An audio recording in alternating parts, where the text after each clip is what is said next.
retrospect, it's almost like a whole nother design phase in itself, and you kind of approach it the same way that we did to the design of the house. It's like you're putting together, like we talk about in Home Method, we're putting together a brief of what we want, and had to be really clear about that. And in every conversation that I've had with any of the industry professionals, particularly for this part, I've had to start with that so that they knew exactly where we were coming from. Otherwise, they just kind of throw us, you want your Wi-Fi to be as strong as possible so it'll reach the entire house, or, you can do all of this wirelessly and all this sort of stuff. And it's like, let's just not even bother talking about that, because that's not what we want.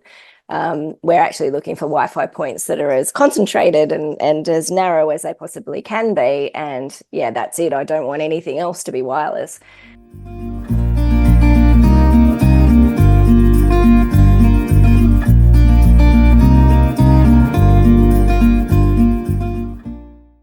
Now, the other thing that I think has been really interesting about your project is you've, of course, got, like you said, you've got a builder who is open and receptive and obviously working really well with you in the level of communication and collaboration, which is really awesome. Like that just, I think, underpins a really great foundation for a great project, because when you're working with somebody who is like that and then is solutions oriented, it does just make the custom process of coming up against hiccups and hurdles, a lot easier to contend with.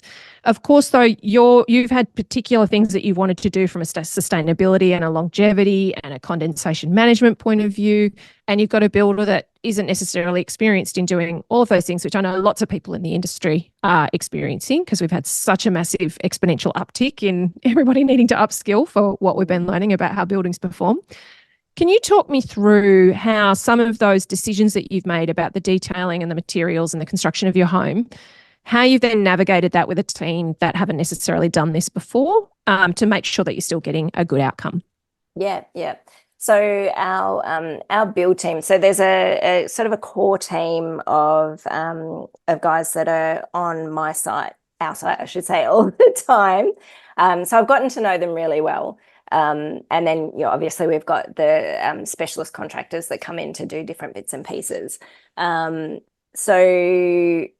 it was really interesting at the start, because wearing all these different hats, I'm client, I'm designer, I'm thermal performance assessor, I'm project manager. So when I first stepped on site, I think they saw me as the client, and so they definitely react to you sort of differently.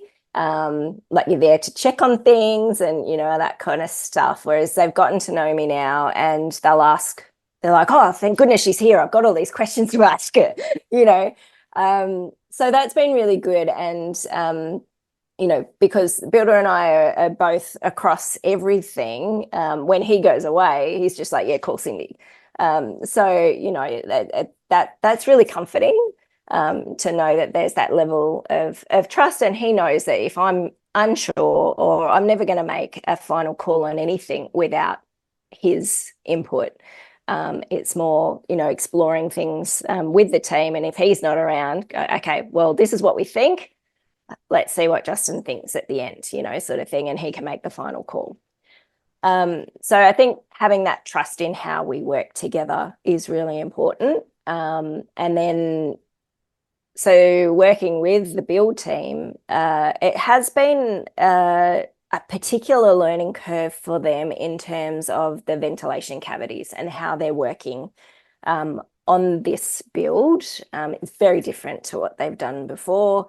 We're trying to keep that 20 mil ventilation cavity between our wall wrap and the cladding, but that also extends all the way up underneath the roof sheeting. We've got that wrap over the roof, and then we've got our insulation layer for the roof and the walls, sort of all the way around that. So it's just a completely different way for them to work. And it's been coming to the fore probably in the last couple of weeks, particularly because we've just been doing the external cladding. So they're battening out all of those cavities and then putting the cladding on. They're working with different cladding than what they normally would do. They normally use James Hardie, but I've got them using Cemental. So it's just a slightly different way of working. But it's more about how those cavities get sealed up at the bottoms and the tops, and how, like, in the eaves and on with the starter strips, and all the different pieces that they need to put in there. And it was really serendipitous. About 2 weeks ago, I turned up on site because I only live 5 minutes away from site. So quite often I'll just drop in when I'm driving past, and dropped in, and how you going, guys? What are you up to? And the apprentice sent me down the side. He's like, oh, they're just about to lay the first weatherboard for your cladding. I was like, awesome, I'll go and check it out. Just as they were about to do it, I tucked my fingers under the bottom bit, and I was like, well, where's the little strip that vermin proofs that bottom cavity? Oh, hadn't done that before. Like, they'd never had to think about that before. So then we're all, scurrying around all the products on site to try and find it. So it was just little things like that seem little, but they're actually quite big. So being able to catch it at that point was really important. And now, they're totally across it and know exactly what to do with that. Actually, this week we're talking about what we're going to do with the eaves at the top. So that's totally different to what they'd normally worked with as well. So it's just those little details that are different. And often when there's a question like that, it'll send me down a research rabbit hole at home, pulling out, more detail from the installation manuals and all that sort of thing, printing them all out, taking them to site, going, right, let's sit down, have a look at this, work out what we're going to do.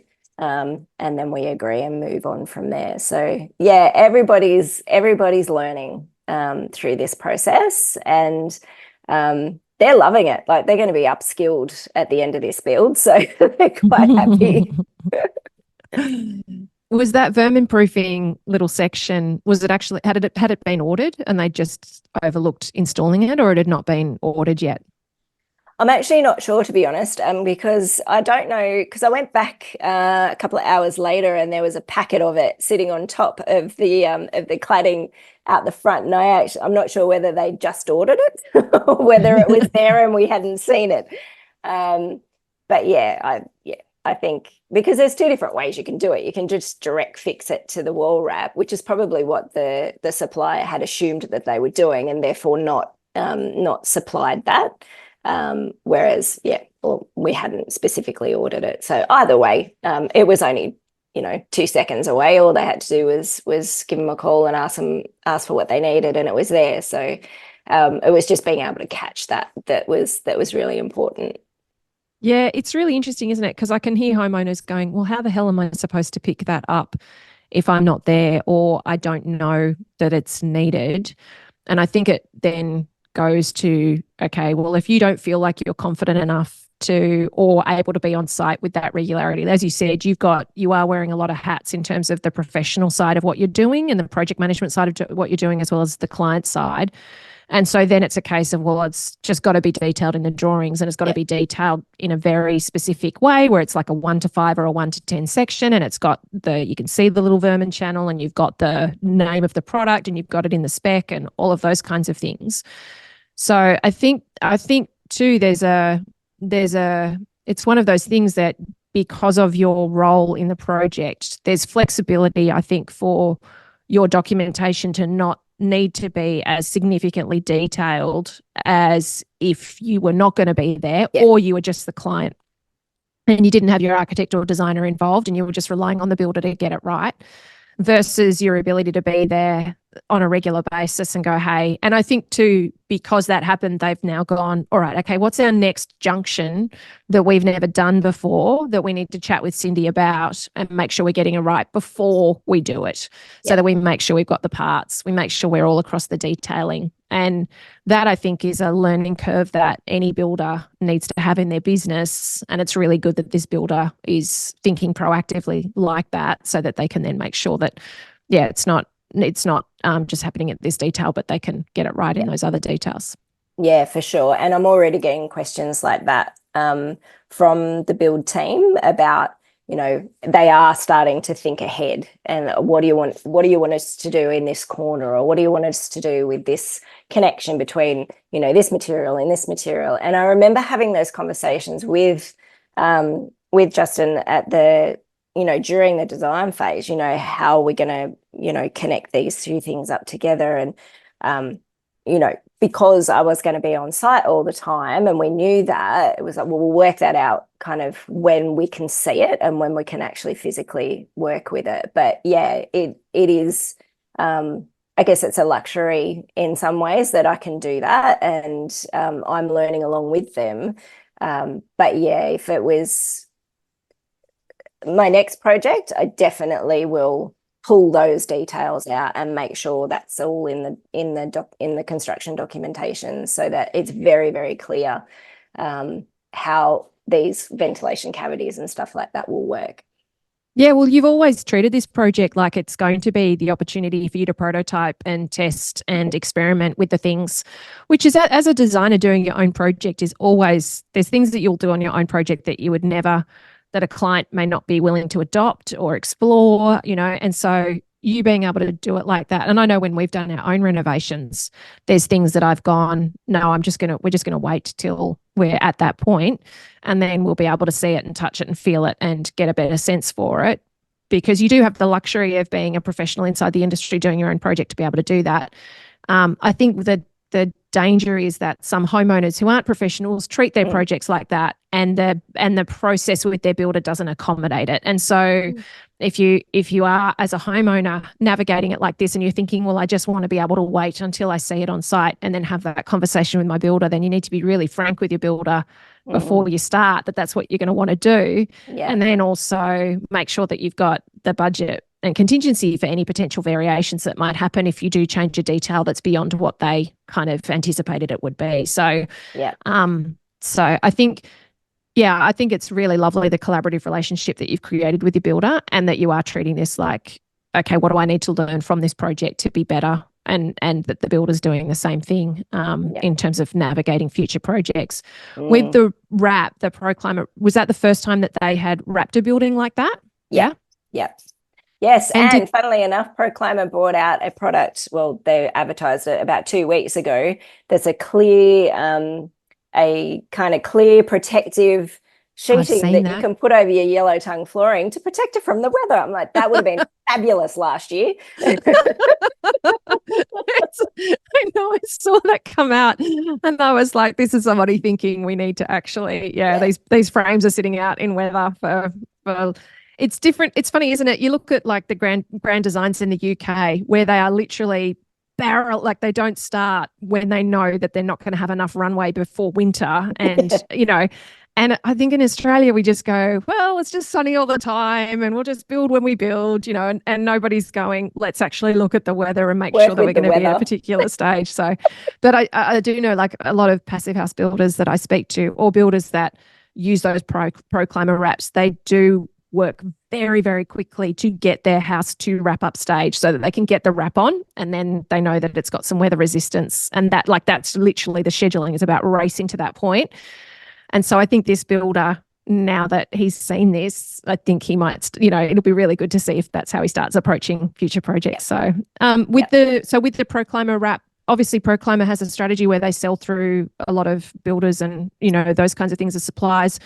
And then those builders can often provide training to the builders that are installing it. Did that happen with your project? Yeah. So we have, there's another builder in Port Macquarie who is doing green homes now. So he was looking at doing passive house stuff up here, and then moved into a green homes kind of area. And he's been great. He supplied all the wraps and the tapes and all that kind of thing, and advice to me about how it all worked, because I wanted to get my head around it before I started, talking about it on site and that kind of thing. And he had, the nice model in his office of the wall and the roof connection, talked me through that. We did lots of detailing on his whiteboard, and yeah, it was really, really helpful. And I know that he has been out on site maybe once or twice just to have a chat to the guys, and he's there if Justin's got any questions and that kind of thing. And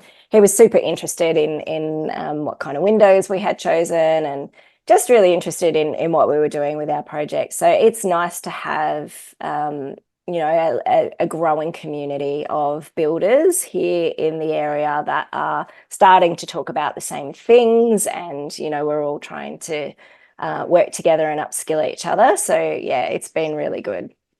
Fantastic. So it's mid-July 2024. Where is the site at now? Like, what's been done and where are things sort of situated in terms of completion?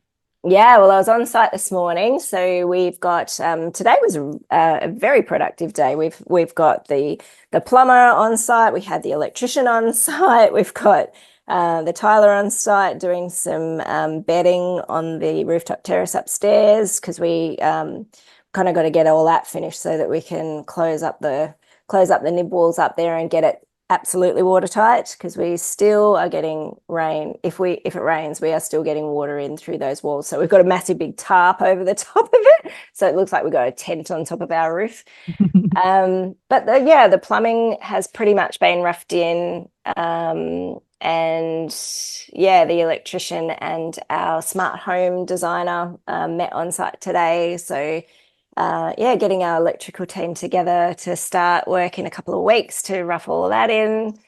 So we're still not at lockup.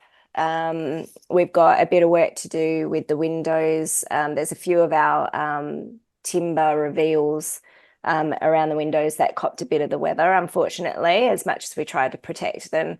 So we've got to replace a few of those. So we've got to wait for the timbers to come in for that. And the bigger windows that are around the pool, we can't even put them in until we've got those reveals in. We've got a bit of drainage to put in for those, bit more slab work for the alfresco. But yeah, we're close. We're getting close to lock up. And I kind of feel like once we get to lock up, everything else is, sometimes projects tend to slow down after they've got to lock up. I feel like this project's actually going to speed up once we get to lock up, because everything else is done. Like, it's all planned, it's all there. Half of it's sitting in my garage. So it's kind of like bang, bang, bang, bang, bang. We'll just get it in, get it done. And hopefully we'll be moving in November. So fingers crossed. Yeah, well, that's the thing. You've made all of your decisions. So it's like in terms of, there's a couple obviously selections that are outstanding, in terms of just finalizing things, but it can then just be just straight execution. So it'll be really interesting to see. And I'll be keeping my fingers crossed for you that, you'll be able to be moving to and in November and get that, get settled in obviously before Christmas comes. So Thank you. the smart home stuff, can you talk me through, because I know you were kind of backwards and forwards about what you were going to do about that. What did you end up deciding with the smart home, and how's that gone about? Yeah. That took me months and sent me down a massive rabbit hole again of learning about the different options with smart home, because there's just so much. There is so much, and it is again a science unto itself, which is why I really wanted to find the right person to work with that could help me design the whole system along the lines of what we were wanting. So I'm coming at it from a healthy home perspective. I want to reduce the amount of Wi-Fi we've got in our house. I suffer from migraines, so I'm really sensitive to all of that. And so our electrician is definitely on board with it in terms of, the wiring for power points and that kind of thing. But then my husband's really keen, and I'm really keen to have that sort of smart home technology in the house to have it functioning really well, but also future-proofing it in terms of, adding on different elements and those kind of things. We want it to perform well. So the only way that I could meet both of those things was to do a hardwired smart home solution, which sent me down the C-bus route, which then sent me down the control 4 route, which is basically sort of the user front end to a CBus wired system. So that's essentially what we've ended up with. So our electrician's going to do all of the networking wiring, all of the CBus wiring, based on the plans that our smart home designer has put together. And then he will come in later on and plug it all into the distribution systems that are needed and program all the switches and all that kind of stuff. So I've done the lighting and the electrical plan with a bit of input from Caribou. Helped me with the lighting plan, which was fabulous. And yeah, they've taken that and added to that what they needed to. And yeah, they met for the first time today, and I was just so nervous. I was like, these two people really need to get along. I know you said in the group it was like the parents' meeting for the wedding. No, honestly, I felt like the wedding celebrant getting the parents together, you know, the night before the wedding, and it was just like, they've got to get along. And they did, and I knew they would. They're very similar people, and they're very professional and very skilled at what they do. So it was great to be part of that conversation and just see. I can just see it all coming together now. And yes, it is going to be a bit more of an investment, but we had at the beginning of this build, we had known that we were going to have a bit of a bucket of money for variations and other things that were going to come along. So yeah, this is just part of that. And yeah, so that's pretty exciting. It is. How did you go? Because those CBus units, particularly when they're wired, can take up a fair amount of space when they sort of come to their hub and their network. Yeah. How did you find accommodating that in the floor plan when you obviously hadn't sort of started the design with necessarily that in mind? Yeah, and that was something that we spoke about this morning as well. And I had asked Gavin about that previously. That thankfully I'd already put a sort of a tech hub into our cabinetry plans, sort of near the bottom stairs, and that was mainly to house sort of a charging drawer and, you know, the old desktop computer that you can do bits and pieces on. And we had always envisaged having a smart home kind of tablet there on that wall. So that's what that was all for. Thankfully, the comms rack and one of the distribution boards will fit into that tech hub, and that's going to service sort of the back of the house.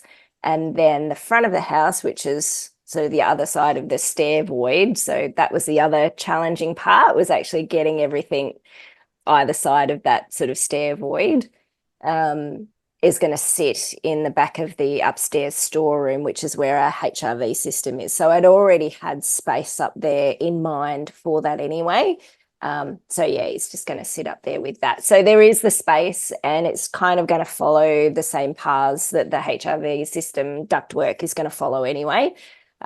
So I had thought through it from that respect, but yeah, it takes up a lot more space than you would think. But we can't put it in the garage. The garage is covered with, you know, blockwork and steel and all that kind of thing. So it's much easier to keep it within the footprint of the house, or within the habitable areas. So yeah, that's what we decided to do.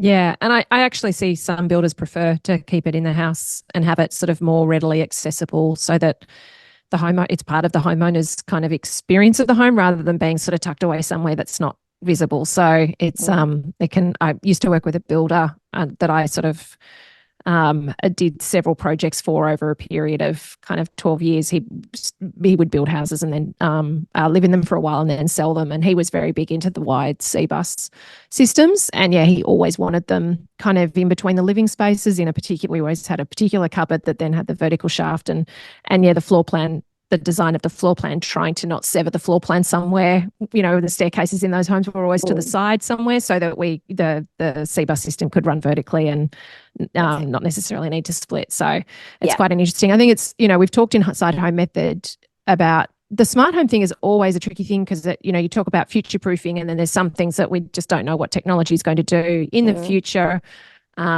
somebody asked about AI, and you know, another person in the group said, do you want to use AI or do you want to protect yourself from AI? Like, it can be this great big black box of uncertainty. And I think you do just have to draw, if it's something you want, you have to draw a line in the sand. And then, as you say, get that impartial advice that's going to help you understand all of the available systems, and then figure out what's going to work for you based on those priorities that you've established, which for you was that healthy home and, you know, the sensitivity to those electromagnetic fields and all of that kind of stuff. So I think it's a really great lesson in how do you navigate something that is a big area of knowledge that you can feel completely overwhelmed and paralyzed by, and then not make a decision to instead go, okay, well, I know these are my criteria, these are my priorities, this is what we have in the house, this is where we want to go, what's going to be the ideal solution. And I've seen Wi-Fi systems on very high-end homes where the internet's gone out and they've not been able to do anything. Like, they've not had lights in the house, or no override, nothing available to them. Yep. They're totally beholden to when the internet comes back online. So it's kind of swings and roundabouts, isn't it? So yeah, and we've really I in retrospect, it's almost like a whole nother design phase in itself, and you kind of approach it the same way that we did to the design of the house. It's like you're putting together, like we talk about in Home Method, we're putting together a brief of what we want, and had to be really clear about that. And in every conversation that I've had with any of the industry professionals, particularly for this part, I've had to start with that so that they knew exactly where we were coming from. Otherwise, they just kind of throw us, you know, you want your Wi-Fi to be as strong as possible so it'll reach the entire house, or, you know, you can do all of this wirelessly and all this sort of stuff. And it's like, let's just not even bother talking about that, because that's not what we want. We're actually looking for Wi-Fi points that are as concentrated and as narrow as they possibly can be. And yeah, that's it. I don't want anything else to be wireless. So yeah, it's you got to get really clear on what you need and then explore from there. But it was a real minefield. It was a really it was interesting. Well, congratulations on coming up with a resolution. I just feel like I'm just so grateful that I found Gavin, and, you know, someone that will actually just bring it all together and just give me a plan to work with. Happy as. But again, that's a credit to you. Like, that is you obviously knew what you needed, went about looking for it. Those people do exist, and so, you know, it's that thing of being clear about it. So it's it is definitely a credit to you. So thanks. Before we wrap up, is there anything that you want to share, or anything that you're kind of navigating right now, or anything like that? I guess retrospect is just such a luxury. 2020 hindsight, hey? 2020 hindsight, yeah, absolutely. And I know a lot of homeowners feel like this, and I've seen a lot of my friends go through builds, and you know, everybody in Home Method, and, you know, there are those roller coaster moments of, you know, that anxiety that you just can't shift, and you're not sure why, and then, you know, months down the track you're like, oh, what was I worrying about that for? It's all okay. So yeah, I think knowing that the people around you are knowledgeable, are trustworthy, and are on your side, and, you know, are working with you, that's really important. I think if you don't have those people around you, that would make it really challenging. So, you know, you talk a lot about, you know, finding the right team, but I think that's got a lot to do with how you vibe with those people as well. It's not just about finding the experts in the area. It's about finding the people that you can connect with and that you can work with, and that will be an advocate for you and what you want to do. I think that's vital. And then being able to, I guess, trust and relax into that when you do have those anxious moments, is really important. Yeah, that's fantastic advice, Cindy. I think it's, you know, it's tricky because people can feel like choosing the right professional is a matter of potluck or getting the right referral. But time and time again, I see when you know the questions to ask, you know what you want and need, you can then have different kinds of conversations with these potential team members. You can see if they're seeking to understand where the expertise gap is and meet you where your needs are and expand what's possible for you. And also, as you say, be like-minded, be vibing with you in terms of how you communicate, how you look at life, how shared values, alignment of those kinds of things. And then because you've done that work of sifting, filtering, vetting, and selection methodically and proactively, then you can trust the decision that you've made with the people that you're working with. And you also then know, like you're in particular, I see home method members, you can spot red flags. You can go, oh, look, this isn't meeting my expectations and I'm going to call this to account like you did with your engineer, and navigate that still and know that it's not ever just a fixed point in time. It's something that you got to keep working at and keep can building that relationship and working in that relationship, like in any relationship that you have. And particularly with something like this, it's such an intimate process. It involves a lot of cash. It involves a lot of emotion. It's like you say, that roller coaster, even with all of your preparation, it's still an incredibly emotional experience creating your own home. And it blindsides a lot of people. And I think that, it is so critical that you have people in your corner who can normalize that for you and go, hey, you're going through what every homeowner goes through. This is completely normal. You're not crazy. Yeah. We've got you back. Yeah. We're going to help you do this, and we care about this. So it's really, really great advice. So thank you so much, Cindy. It's been so awesome catching up with you. I love hearing about how you're navigating everything. You've got such a great approach to your project. And I think, you've taken on the challenges, because it is challenging being the professional as well as being the client, and particularly with your learning and growth as a professional. This is an enormous opportunity for you to be testing a whole heap of things out. And then it's also a nerve-wracking kind of, experience, because it is your first sort of like real foray into this and being able to explore this healthy home approach to your project. So I love that you've just been so generous in what you've shared in our conversation. I know that there'll be loads of people that find this super helpful. So thank you so much for your time. I really appreciate it. Oh, thank you so much. It's a pleasure as always. I look forward to our next chat already. Cheers, Cindy.